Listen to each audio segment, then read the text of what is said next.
पंबान bridge की, जो सिर्फ एक पुल नहीं बल्कि भारत के दो पवित्र स्थलों रामेश्वरम और धनुषकोडी को जोड़ने वाला एक महत्वपूर्ण सेतु है। ये ब्रिज, जो समुद्र पर मानव की जीत का प्रतीक है, कई दुखद और रहस्यमय हादसों का गवाह भी रहा है।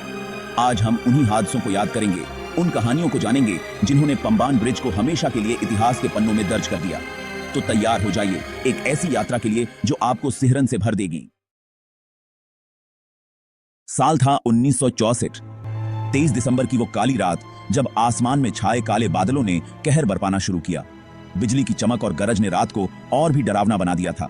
ऐसा लग रहा था जैसे प्रकृति ने अपनी पूरी ताकत से हमला करने की ठान ली हो। रामेश्वरम साइक्लोन, जिसकी रफ्तार 200 किलोमीटर प्रति घंटे से भी ज्यादा थी, उसने पंबान द्वीप को अपनी चपेट में ले लिया।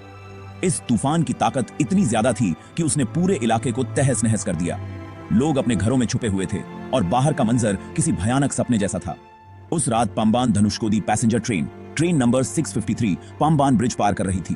ट्रेन के ड्राइवर और यात्रियों को इस बात का अंदाजा नहीं था कि वे किस भयानक मुसीबत की ओर बढ़ रहे हैं। 115 से ज्यादा यात्री अपने घरों को लौटने का सपना लिए उस ट्रेन में सवार थे। हर किसी के मन में अपने परिवार से मिलने की खुशी थी, लेकिन किसी को नहीं पता था कि यह सफर उनकी जिंदगी का आखिरी सफर बन जाएगा। रात के करीब 11 बजे थे जब अचानक तेज हवाओं के साथ समुद्र ने विकराल रूप धारण कर लिया। समुद्र की लहरें इतनी ऊंची उठने लगीं कि उन्होंने ट्रेन को अपनी चपेट में लेना शुरू कर दिया।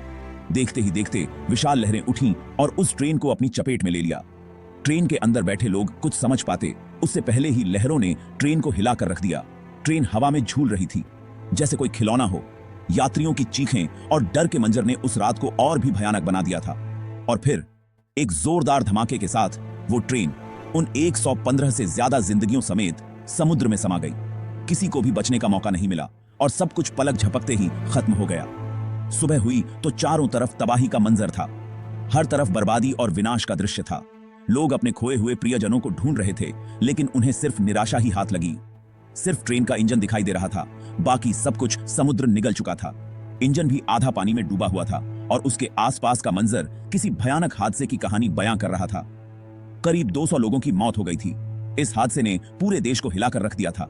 हर कोई इस भयानक घटना से स्तब्ध था। यह भारत के इतिहास का सबसे भयानक रेल हादसा था। इस हादसे ने रेलवे की सुरक्षा पर कई सवाल खड़े कर दिए थे। धनुषकोडी शहर, जो कभी रामेश्वरम से जुड़ा हुआ था, वो भी इस तूफान में पूरी तरह तबाह हो गया। इस शहर की हर गली, हर मकान, सब कुछ बर्बाद हो चुका था। आज भी धनुषकोडी एक वीरान द्वीप है जो उस भयानक रात की याद दिलाता है। इस वीरान जगह पर जाकर आज भी लोग उस हादसे की भयानकता को महसूस कर सकते हैं। पंबान ब्रिज को भी भारी नुकसान पहुंचा था, लेकिन भारत के मशहूर इंजीनियर ई श्रीधरन ने सिर्फ 46 दिनों में इसे फिर से चालू करवा दिया। उनकी मेहनत और लगन ने इस पुल को फिर से खड़ा कर दिया। इस हादसे ने पूरे देश को झकझोर कर रख दिया। हर कोई इस भयानक घटना से दुखी था और अपने प्रियजनों को खोने का गम मना रहा था। रेलवे ने फौरन ब्रिज पर हवा की गति मापने वाले उपकरण लगवाए ताकि भविष्य में ऐसी कोई दुर्घटना ना हो। इन उपकरणों ने भविष्य में होने वाली दुर्घटनाओं को रोकने में महत्वपूर्ण भूमिका निभाई। साल 2013, जनवरी का महीना। ठंडी हवाएं चल रही थीं और समुद्र अशांत था। समुद्र की लहरें उफान पर थीं और मौसम बेहद खराब था। 13 जनवरी की वो रात जब एक बार फिर पंबान ब्रिज पर एक बड़ा हादसा होने से बाल बाल बचा। रात का अंधेरा और समुद्र की गर्जना ने माहौल को और भी डरावना बना दिया था। कोलकाता से कारवार जा रही नौसेना की एक बार्ज, यानी एक बड़ा जहाज, अपने गंतव्य की ओर बढ़ रही थी। यह जहाज महत्वपूर्ण सामान और उपकरण ले जा रहा था। खराब मौसम और तेज हवाओं के कारण अपने लंगर से टूट गई। समुद्र की लहरें इतनी तेज थीं कि जहाज को नियंत्रित करना मुश्किल हो गया था। ये बार्ज बेकाबू होकर सीधे पंबन रेलवे ब्रिज की तरफ बिहाक रही थी। जहाज के चालक दल ने पूरी कोशिश की, लेकिन वे इसे रोक नहीं पाए। ब्रिज पर तैनात कर्मचारियों ने जब ये देखा तो उनके होश उड़ गए। वे तुरंत हरकत में आए और स्थिति को संभालने की कोशिश की। उन्होंने तुरंत रेलवे अधिकारियों को सूचित किया। अधिकारियों ने भी तुरंत कार्रवाई की, लेकिन समय बहुत कम था। लेकिन तब तक बहुत देर हो चुकी थी। जहाज की गति इतनी तेज थी कि उसे रोकना असंभव हो गया था। बार्ज तेज रफ्तार से ब्रिज के एक पिलर से जा टकराई। टकराव की आवाज दूर दूर तक सुनाई दी। टकराव इतना जोरदार था कि ब्रिज का पिलर 60 डिग्री तक झुक गया। यह दृश्य बेहद डरावना था। ब्रिज का एक पूरा स्पेन डिस्कनेक्ट हो गया। यह ब्रिज के लिए एक बड़ा झटका था। गनीमत यह रही कि उस समय कोई ट्रेन ब्रिज पर नहीं थी, वरना एक बड़ा हादसा हो सकता था। यह एक बड़ी राहत की बात थी। इस घटना के बाद रामेश्वरम की रेल सेवाएं कई दिनों तक ठप रहीं। यात्रियों को काफी परेशानी का सामना करना पड़ा। स्थानीय मछुआरों और मशीनीकृत नौकाओं ने मिलकर बार्ज को वहां से हटाया, जिससे और ज्यादा नुकसान होने से बच गया। उनकी तत्परता ने एक बड़ी आपदा को टाल दिया, जिससे और ज्यादा नुकसान होने से बच गया। यह एक सामूहिक प्रयास था जिसने स्थिति को संभाला। इस हादसे ने कई सवाल खड़े किए। लोग जानना चाहते थे कि यह कैसे हुआ और इसे कैसे रोका जा सकता था। सबसे बड़ा सवाल यह था कि इतना महत्वपूर्ण ब्रिज इतनी आसानी से कैसे क्षतिग्रस्त हो गया। क्या सुरक्षा उपायों में कोई कमी थी और नौसेना की बार्ज को सुरक्षित दूरी पर क्यों नहीं रखा गया? क्या यह एक मानवीय भूल थी या तकनीकी खामी? यह एक ऐसी घटना थी जिसने सबको हैरान कर दिया। लोगों के मन में डर और चिंता का माहौल था। इस घटना के बाद ब्रिज की मरम्मत का काम तुरंत शुरू किया गया। इंजीनियरों और विशेषज्ञों की टीम ने दिन रात मेहनत की। कुछ ही दिनों में ब्रिज को फिर से चालू कर दिया गया और रेल सेवाएं बहाल हो गईं। यह एक बड़ी उपलब्धि थी। लोगों ने राहत की सांस ली और अधिकारियों का धन्यवाद किया। यह घटना हमेशा के लिए यादगार बन गई।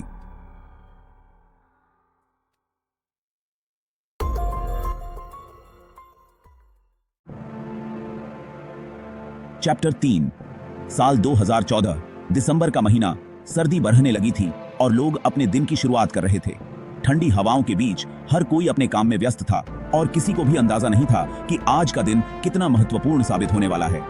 4 दिसंबर का दिन, जब पंबान ब्रिज पर एक बार फिर बड़ा हादसा होने से टल गया। यह पुल, जो भारत के सबसे पुराने समुद्री पुलों में से एक है, हमेशा से ही अपनी संरचना और सुरक्षा के लिए चर्चा में रहा है। सुबह के वक्त रेलवे लाइनमैन ग्लैडविन अपना रूटीन चेक कर रहे थे। यह चेकअप उनके लिए एक सामान्य दिनचर्या का हिस्सा था, लेकिन आज का दिन कुछ अलग था। वो पंबान ब्रिज के रेलवे ट्रैक का बारीकी से निरीक्षण कर रहे थे। हर कदम पर वो ट्रैक की स्थिति को ध्यान से देख रहे थे, ताकि कोई भी छोटी से छोटी समस्या भी नजर से छूट न जाए। तभी उनकी नजर ट्रैक पर पड़ी। उन्होंने देखा कि ट्रैक में कुछ असामान्य था। ट्रैक में एक दरार थी जो करीब 100 मीटर लंबी थी। यह दरार इतनी बढ़ी थी कि अगर इसे समय पर नहीं देखा जाता तो यह एक बढ़ती दुर्घटना का कारण बन सकती थी। ग्लैडविन के होश उड़ गए। उन्होंने तुरंत अपनी जिम्मेदारी समझते हुए इस गंभीर समस्या की सूचना देने का निर्णय लिया। उन्होंने तुरंत अपने सीनियर्स को इसकी सूचना दी। उनकी तत्परता और सतर्कता ने एक बड़ी देही दुर्घटना को टालने में महत्वपूर्ण भूमिका निभाई। जांच करने पर पता चला कि यह दरार बहुत ही गंभीर थी और किसी भी वक्त कोई बड़ा हादसा हो सकता था। विशेषज्ञों ने तुरंत इस दरार की मरम्मत के लिए कदम उठाए। ग्लैडविन की सतर्कता की वजह से 3 ट्रेनों को स्टेशनों पर रोक लिया गया। यह निर्णय यात्रियों की सुरक्षा को ध्यान में रखते हुए लिया गया था। और ट्रेनों में चेन्नई रामेश्वरम एक्सप्रेस भी शामिल थी, जिसमें सैकड़ों यात्री सवार थे। इन यात्रियों की जान बचाने में ग्लैडविन की भूमिका को कभी नहीं भुलाया जा सकता। अगर यह दरार समय रहते नजर नहीं आती तो ट्रेन ब्रिज से समुद्र में गिर सकती थी। यह एक भयानक हादसा हो सकता था जिसमें कई जानें जा सकती थीं। रेल सेवाएं 55 मिनट तक बंद रहीं। इस दौरान मरम्मत का काम तेजी से किया गया ताकि जल्द से जल्द सेवाएं बहाल की जा सके। दरार की मरम्मत के बाद ट्रायल रन के जरिए सेवाएं फिर से शुरू की गईं।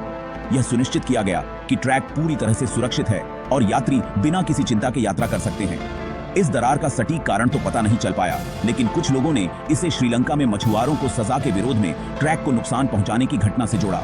यह एक विवादास्पद मुद्दा था, लेकिन असली कारण का पता नहीं चल सका। जो भी हो, लेकिन यह घटना इस बात का जीता जागता उदाहरण है कि छोटी सी सतर्कता कितना बड़ा हादसा रोक सकती है। ग्लैडविन की सतर्कता और तत्परता ने सैकड़ों जानें बचाई और यह साबित किया कि एक व्यक्ति की जागरूकता कितनी महत्वपूर्ण हो सकती है। तो दोस्तों, ये थीं पंबान ब्रिज से जुड़ी 3 भयानक दुर्घटनाएं, जिन्होंने हमें एक बार फिर याद दिलाया कि प्रकृति के आगे इंसान कितना लाचार है। लेकिन साथ ही इन घटनाओं ने हमें यह भी सिखाया कि मुश्किल से मुश्किल समय में भी इंसान कैसे अपनी हिम्मत और सूझबूझ से बड़े खतरे को टाल सकता है। आपको इनमें से कौन सी घटना सबसे ज्यादा चौंकाने वाली लगी? हमें कमेंट करके जरूर बताएं।